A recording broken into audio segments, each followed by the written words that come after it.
नमस्कार, मी पंडित मानसी. खेळ ग्रहांचा या कार्यक्रमामध्ये आपणा सर्वांचं स्वागत. आज आपण जाणून घेणार आहोत पत्रिकेतील विवाह योग म्हणजे उशिरा विवाह योग. आपल्या विवाहास विलंब का लागतो? सहसा ज्या वेळेला आपण विवाहाचा विचार करतो म्हणजे उशिरा विवाहाचा म्हणजे विवाहाचा ज्या वेळेला विचार करतो त्यावेळेला चंद्र, शुक्र, रवी, मंगळ या ग्रहांचा विचार केला जातो.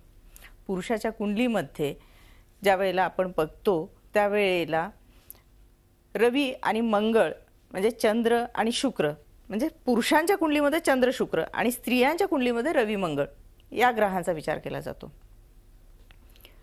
म्हणजे विवाहाचा योग बघताना या चारही ग्रहांच्या वरती आपण अवलंबून असतो. या चारही ग्रहांचा आपल्याला विचार करावा लागतो. जन्माच्या वेळी पत्रिकेमध्ये हे चारही ग्रह बलवान असतील, शुभ ग्रहांच्या दृष्टीत म्हणजे प्रतियुती युतीमध्ये असतील किंवा शुभ नक्षत्रामध्ये हे चारही ग्रह असतील आणि सप्तमामध्ये किंवा सप्तम स्थानावरती या शुभ ग्रहांची दृष्टी असेल तर विवाह योग हा लवकर होतो. पण उशिरा विवाह योग का होतो? ज्या वेळेला सप्तम स्थान हे हर्षल, मंगळ किंवा आता मी जर तुम्ही म्हणाल की चार ग्रहामध्ये तुम्ही मंगळ या ग्रहांचा विचार केला असेल आणि मग क्रूर ग्रहामध्ये किंवा उशिरा विवाह योगासाठी मंगळ या ग्रहाचा का विचार केला जातो? कारण मंगळ हा तसा क्रूर ग्रह आहे. आपण मांगलिकतेचा विचार करतो त्यावेळेला मंगळाचाच विचार करतो. मंगळ 12, 1, 4, 7 आणि 8 या स्थानामध्ये असेल तर आपण मांगलिक म्हणतो. पण इथे मांगलिक असणं किंवा नसणं याचा विचार नाहीये. आपल्या विवाहाला उशीर का होतो या विषयावरती आपण बोलतोय. तर हा मंगळ ग्रह जो आहे याच्याशी शनी ग्रहांची युती किंवा प्रतियुती झाली तर किंवा हर्षल ग्रहाच्या क्रूर योगामध्ये हे सप्तम स्थान किंवा रवी, चंद्र, शुक्र, मंगळ हे ग्रह आले तर विवाह योग उशिरा येतो. ज्या वेळेला शनी सारखा ग्रह स्वनक्षत्रामध्ये म्हणजे उत्तरा भाद्रपद नक्षत्रामध्ये असेल, अनुराधा नक्षत्रामध्ये असेल आणि त्याची पूर्ण दृष्टी सप्तम स्थानावरती असेल तर विवाह योग हमखास उशिरा येतो. सप्तम स्थानामध्ये मग तुळ राशीचा म्हणजे उच्च राशीमध्ये शनी असेल किंवा कुंभ राशीमध्ये किंवा मकर राशीमध्ये या दोन स्वराशीमध्ये जरी शनी असेल तरी विवाह योग उशिरा येतो. कारण विवाह योग शनी हा पहिलेच हा विलंब करणारा ग्रह आहे आणि त्याचा जर संबंध सप्तम स्थानाशी आला तर विवाह योग उशिरा येतो. ज्या वेळेला चंद्र शुक्राशी याचा संबंध येतो त्यावेळेला पुरुषांच्या कुंडलीमध्ये पुरुषांना उशिरा विवाह योग होतो. चंद्र हा शनीच्या दृष्टीमध्ये किंवा षडाष्टक योगामध्ये मग तो प्रीती षडाष्टक असेल किंवा शुभ नवपंचम योगात असेल तरी सुद्धा विवाह योग उशिरा येतो. पंचमेश, सप्तमेश हे दोन्ही स्थानाचे स्वामी ज्या वेळेला हर्षल, राहू, केतू यांच्या युतीमध्ये प्रतियुतीमध्ये असेल तरी सुद्धा विवाह योग उशिरा येतो. राहू हा पापग्रह आहे पण ज्या वेळेला तो स्वराशीमध्ये असेल किंवा स्वनक्षत्रामध्ये असेल आणि तो शुभ दृष्टीत असेल तर विलंब करतो. म्हणजे लग्नी राहू आहे आणि त्याची पूर्ण दृष्टी सप्तम स्थानावरती विवाह होतो.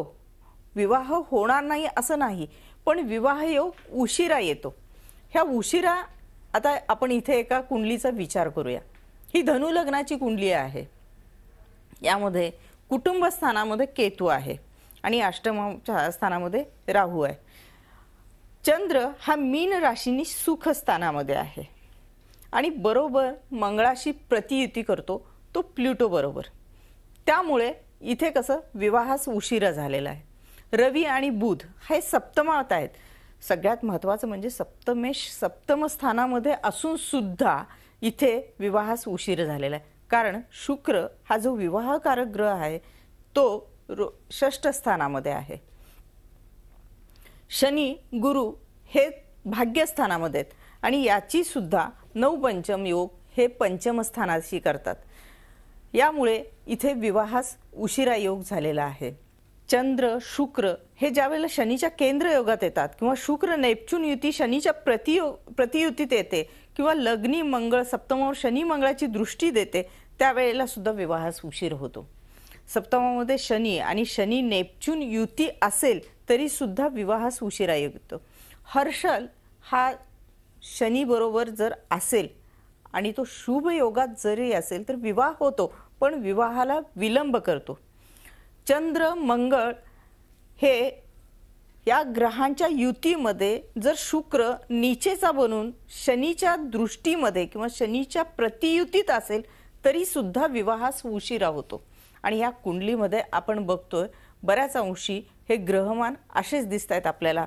हर्षलची पूर्ण पंचम स्थानावरती दृष्टी आणि केतू राहू हे यांचे जे षडाष्टक योग बनलेले आहेत हे बऱ्याच अंशी आपल्याला हे उशिरा लग्नाचे योग दाखवतात. आता उशिरा लग्न होऊ नये म्हणून किंवा लवकर उशिरा लग्न होत आहे आपलं आणि लवकर लग्न होण्यासाठी आपण काही मंत्र म्हणू शकतो की ओम पत्नी मनोरमा देही मनव्रत नुसारणी तारिणी दुर्ग संसार सागरसे कुलोद्वाम हा मंत्र मुलांच्यासाठी आहे. आणि हे गौरी शंकर अर्धांगी याथात्व शंकर प्रिया तथा मा करू कल्याणी कांत कांता सुदुर्लभाव हा मुलींच्यासाठी आहे. आता आपण घेऊया इथे छोटासा ब्रेक नंतर आपण बघूया की ठरलेले लग्न का मोडतात.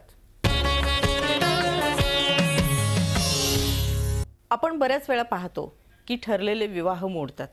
बऱ्याच वेळा अशाही गोष्टी घडतात की लग्न ठरलेलं आहे, साखरपुडा झालेला आहे आणि अक्षता पडणार त्याच्या आधी 2 दिवस विवाह मोडतात. मग अशा घटना घडतात का? प्रत्येक वेळी आपण ज्या वेळेला विवाहाचा विचार करतो त्यावेळेला शुक्र आणि सप्तम स्थान पंचम स्थान या गोष्टींचा विचार करतो. इथेही आपल्याला बऱ्याच वेळेला शुक्राचा आणि सप्तम स्थानाचाच विचार करायचा आहे.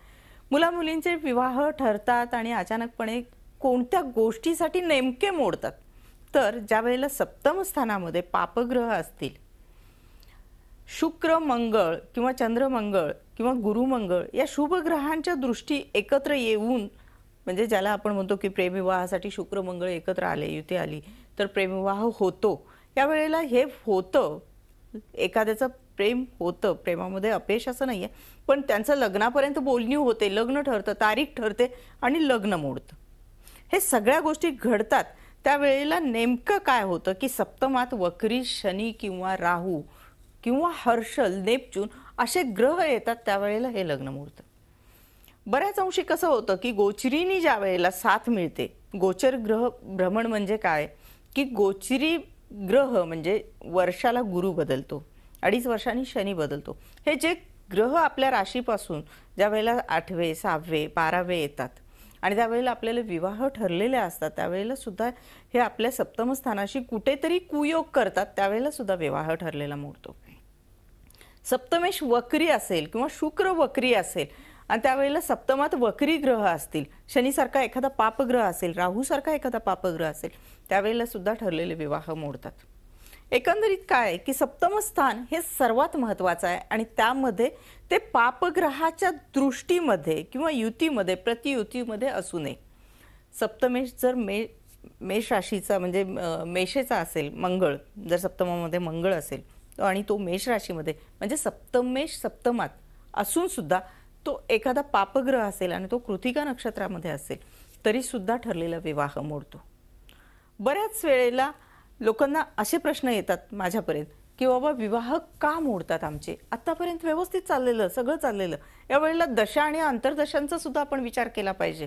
ज्या वेळेला चुकीच्या दशा येतात म्हणजे तुमच्या पापग्रहांच्या दशा येतात त्यावेळेला सुद्धा विवाह मोडले जातात.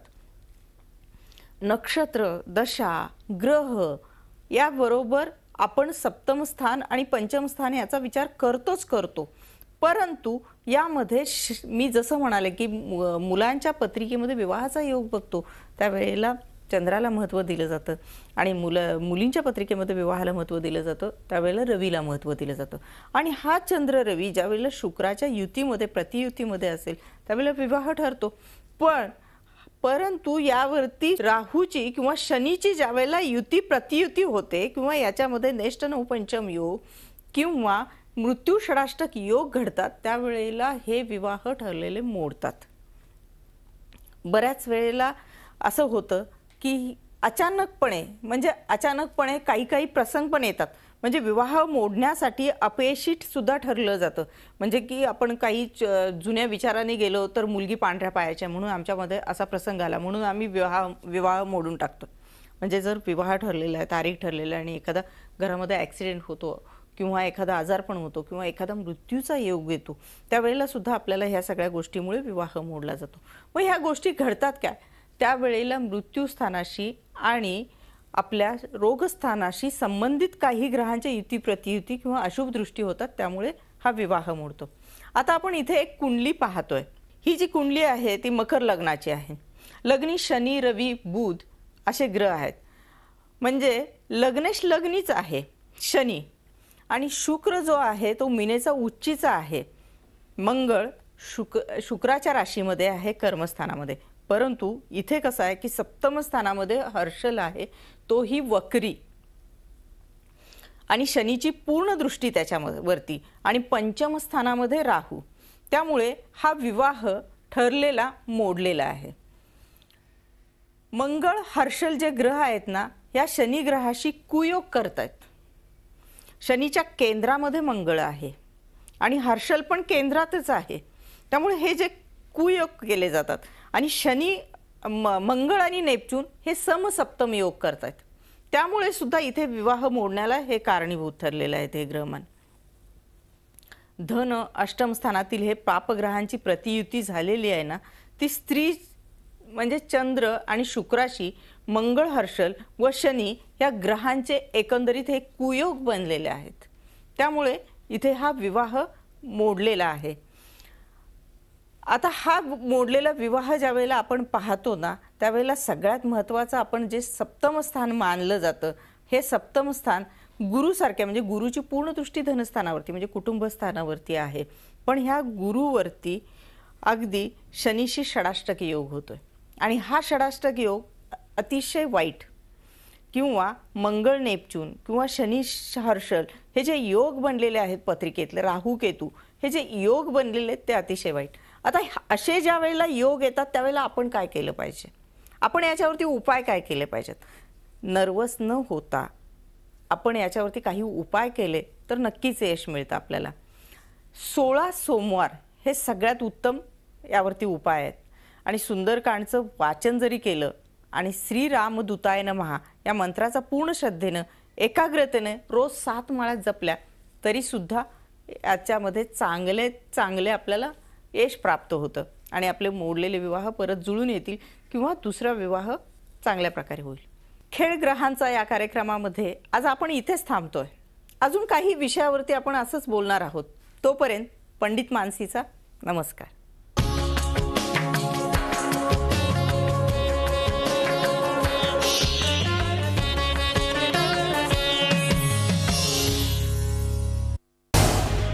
झी 24 तास रहा एक पाऊल पुढे.